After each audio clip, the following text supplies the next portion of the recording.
Nenhum homem jamais enriqueceu senão pelo trabalho de outros homens. A geografia, e não a genética, foi a grande força motriz da desigualdade entre sociedades. Liberdade é sempre liberdade para quem pensa diferente. Imaginação é mais importante que conhecimento.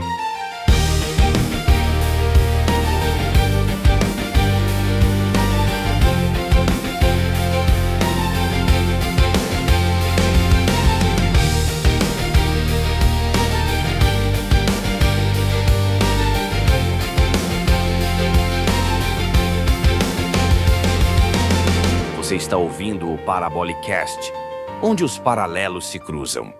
Olá, bem-vindos ao Parabolicast. Onde os paralelos se cruzam. Prontos para mais uma exploração? Hoje a gente mergulha no capítulo 7 do livro Sapiens, Uma Breve História da Humanidade, do Yuval Noah Harari. Exatamente, é um capítulo-chave chamado Sobrecarga de Memória. E o título já diz muito, né?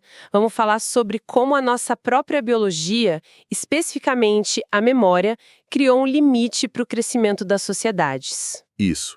E como uma invenção, que hoje parece tão banal, mudou tudo. Uma invenção que usamos todo santo dia. A escrita. Mas o mais curioso, e acho que é por aí que o Harari começa, é que ela não surgiu para escrever poesia ou filosofia, né? Longe disso. A origem foi bem mais, digamos, pé no chão. O Harari usa até uma analogia legal, a do futebol. Ah, sim. Que ninguém nasce sabendo as regras, né? Para jogar com estranhos, precisamos de ideias compartilhadas, aprendidas. Exato. E isso funciona para um time e 20 e poucas pessoas. Mas e para organizar um reino? Milhares, milhões de pessoas. Aí a coisa complica. Redes de comércio, impostos, leis. A quantidade de informação é gigantesca. Como guardar tudo isso? Pois é, um cérebro humano sozinho não dá conta. E aí entra uma diferença fundamental que o Harari aponta entre nós e outros animais sociais, tipo formigas ou abelhas. Que a organização delas é mais instintiva, tá no DNA. Isso. Elas não precisam de advogados ou constituições. A ordem social humana, por outro lado, é o que ele chama de imaginada. Leis, dinheiro, deuses, hierarquias. Como aquela divisão do Código de Hammurabi, entre superiores, comuns e escravos. Exatamente. Nada disso está nos nossos genes. A gente precisa lembrar dessas coisas o tempo todo. Ensinar, reforçar. Se muita gente esqueceu de discordar, o sistema todo pode ruir. Entendi. E o nosso cérebro, como HD, para guardar essa ordem imaginada, tem uns problemas sérios, né? Harari aponta 3 principais. Primeiro, a capacidade. Por melhor que seja a memória de alguém, ela tem um limite. Não dá para guardar todos os detalhes de um império. Segundo, a gente morre. E quando alguém morre, a informação no cérebro dela vai junto. A transmissão oral de pai para filho, sabe como é? Distorce, esquece, muda. Totalmente. Não é confiável para dados muito precisos. E o terceiro ponto, que eu acho fascinante, é para que o nosso cérebro evoluiu. Ele foi otimizado para a vida de caçador-coletor, né? Perfeito. Lembrar de plantas, animais, caminhos e, muito importante, das relações sociais num grupo pequeno. Quem é amigo, quem é rival, quem te deve um favor. Fofoca, basicamente. Somos ótimos nisso. Mas aí veio a Revolução Agrícola, as sociedades cresceram. E surgiu a necessidade de processar um tipo novo de informação em massa. Números. Ah, claro. Impostos, estoques de grãos, dívidas, tamanho das terras. Era informação demais e muito abstrata para o nosso cérebro tribal. Exatamente. O cérebro entrou em sobrecarga. E essa limitação biológica virou um freio. Por milênios, impediu que as sociedades ficassem muito grandes ou complexas. Não dava para gerenciar só com memória e boca a boca. Até que alguém teve uma ideia genial. Lá na Suméria. Isso, no sul da Mesopotâmia, entre 3.500 e 3.000 a.C. Inventaram um jeito de guardar e processar informação fora do cérebro. A escrita. Mas era bem diferente do que a gente usa hoje, certo? Sim, era o que o Harari chama de escrita parcial. Não servia para escrever tudo que se falava. O foco era um só: resolver o problema dos números e da administração. E como era? Aquelas plaquinhas de argila. Isso, as tábuas de argila. Usavam um estilete para fazer marcas na argila mole. Eram basicamente dois tipos de símbolos. Números? Sim, um sistema baseado em 6 e 10. Aliás, a gente herdou isso nas horas do dia, nos graus do círculo. Verdade. E o outro tipo de símbolo? Representava coisas concretas. Pessoas, animais, mercadorias, lugares, datas. Combinando os dois, eles conseguiam registrar, sei lá, quantas ovelhas o templo recebeu, quanto imposto tal pessoa devia. Então, foi isso que permitiu organizar cidades maiores, reinos, libertou a sociedade da limitação do cérebro. Exatamente. E tem um exemplo ótimo que o Harari cita, o texto mais antigo encontrado até hoje. O que ele disse? Uma oração? Um poema? Nada disso. É algo tipo 29.086 medida cevada, 37 meses, Cuxim. Sério, que pé no chão. Provavelmente um registro de entrega de cevada associado a esse cuxim. Mas sim de um contador ou um burocrata. Uau! Isso muda a perspectiva, né? Mostra que a necessidade mais urgente era mesmo organizar a economia, os impostos, as propriedades. Totalmente. E reforça a ideia da escrita parcial. Era como, sei lá, notação matemática ou musical hoje. Ótima para certas coisas, mas não dá para escrever um romance só com ela. Entendi. Mas não foram só os sumérios que tiveram essa sacada de registrar informação fora do cérebro, né? Não mesmo. Harari fala dos quipos nos Andes, usados pelos incas e outras culturas. Ah, os quipos. Aquelas cordas coloridas com nós. Fascinante. Não tinha desenho, mas guardava um monte de informação numérica. Isso, um sistema tridimensional de escrita parcial. As cores, os tipos de nós, a posição, tudo isso codificava dados sobre população, impostos, estoques. Era essencial para administrar o Império Inca, que era gigante. É uma pena que a gente perdeu o jeito de ler os quipos, né? Imagina o que a gente descobriria. Uma perda enorme.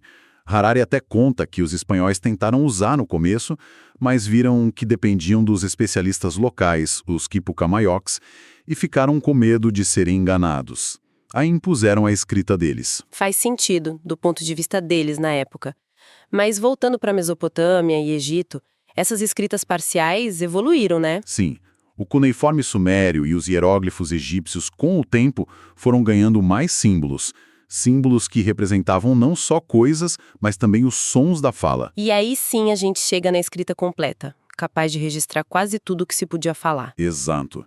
Por volta de 2500 a.C., o cuneiforme já permitia escrever leis mais complexas, cartas, talvez até as primeiras histórias. O mesmo com os hieróglifos e depois com a escrita chinesa, as da América Central. Isso abriu as portas para registrar história, literatura, ciência, filosofia. Com certeza. Mas o Harari faz uma ressalva importante. Mesmo com a escrita completa, a função original de registrar dados, especialmente números, continuou super importante. Muitas vezes, sistemas parciais, tipo notações numéricas, continuaram sendo usados para isso. As burocracias que nasceram por causa dessa necessidade de gerenciar dados continuaram dependendo desses sistemas. É só pensar nas planilhas hoje, né? São descendentes diretas. Perfeito. Mas aí surge outro problema. Ok, a informação está lá, registrada. Mas como achar o que você precisa? Boa pergunta. O cérebro acha rápido, né? Pensa numa coisa, lembra de outra associada. Mas achar uma tábua de argila específica no arquivo gigante. Harari descreve bem essa dificuldade. Imagina dois caras lá em Mari, 1776 a.C., brigando por um terreno. Precisam achar a escritura original de 30 anos atrás no arquivo do rei. Devia ser um caos, uma sala cheia de tábuas, como achar a certa, e se achar, como saber se é a última versão, e se não achar... Fica claro que só registrar não adianta. Precisa de método para organizar tudo isso. Precisa de catálogo, índice e arquivo organizado. E gente treinada para fazer isso funcionar. Os escribas, arquivistas, bibliotecários, as grandes civilizações investiram nisso, né, em escolas para formar essa galera. E não era moleza. Harari cita uns textos que mostram que o treinamento era duro. Vara para quem errava a letra, para quem falava a língua errada. Era disciplina militar, quase. Imagino. Mas o ponto mais, assim, profundo que ele levanta não é nem a dificuldade, é como isso mudou a nossa cabeça, né? a forma de pensar. Esse, para mim, é o pulo do gato do capítulo. Para conseguir gerenciar esses arquivos enormes, os escribas e administradores tiveram que aprender a pensar de um jeito diferente do nosso pensamento natural, que é todo associativo, né? A gente pensa numa coisa, pula para outra, vai viajando. Exato, mas a lógica de um arquivo, de uma burocracia, exige gavetas. Cada coisa no seu lugar. Hipoteca com hipoteca, certidão com certidão, não pode misturar. Tem que pensar em categorias, em processos, de forma linear. Então, organizar a informação fora da cabeça acabou mudando o jeito de organizar a informação dentro da cabeça. A gente ficou mais compartimentado. É essa a tese do Harari. Para fazer o sistema funcionar, o burocrata precisa pensar um pouco como um armário de arquivos.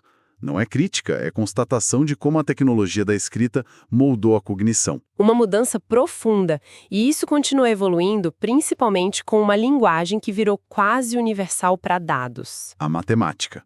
O passo decisivo foi a invenção lá na Índia, antes do século IX, dos símbolos de 0 a 9. Os árabes que espalharam, por isso chamamos de algarismos árabes. Junto com sinais de mais, menos, etc., virou a linguagem matemática que a gente conhece. E essa linguagem, mesmo sendo ainda uma escrita parcial, virou dominante no mundo para processar dados. Hoje tudo depende dela, né? Governo, empresa, ciência. Para convencer alguém, tem que mostrar os números. Física, engenharia nem existem sem matemática. E a coisa não parou aí. Da notação matemática veio o código binário dos computadores. Só 0 e 1. 2 símbolos para ele representar tudo no mundo digital. Incrível. E o Harari termina com uma reflexão meio instigante sobre isso. A escrita que nasceu para nos ajudar, para ser nossa ferramenta... Tá virando nossa mestra. É isso. É a provocação dele. Os computadores processam a informação de um jeito muito diferente do nosso cérebro. E a gente está tendo que se adaptar cada vez mais a pensar e falar do jeito que eles entendem. Traduzir tudo para dados, para zeros e uns. Ele até menciona inteligência artificial, sistemas autônomos. A imagem final é uma equação da teoria da relatividade, né? Super complexa para a maioria de nós. Mas um físico entende. Por quê? Porque ele aprendeu a pensar junto com essas ferramentas externas. A matemática, o computador, os modelos, que são herdeiros diretos daquelas primeiras tábuas de argila. Fascinante. Então, resumindo a nossa conversa, a escrita não foi só para anotar a fala. Nasceu da necessidade de lidar com a sobrecarga de dados, principalmente números, que a nossa memória não dava conta em sociedades grandes. Exato. E essa invenção não só permitiu organizar impérios e burocracias complexas, mas aos poucos foi mudando nossa forma de pensar. Nos deixou mais analíticos, mais organizados em gavetas mentais. E a reflexão que fica para o final é sobre hoje, né? Com celular, nuvem e IA, a gente está terceirizando nossa memória e até nosso pensamento num nível nunca antes visto. Pois é. A pergunta é, como essas novas tecnologias estão agora moldando nosso cérebro, nossa memória, nosso jeito de aprender e até de se relacionar? Será que estamos no meio de outra revolução cognitiva tão grande quanto a da escrita?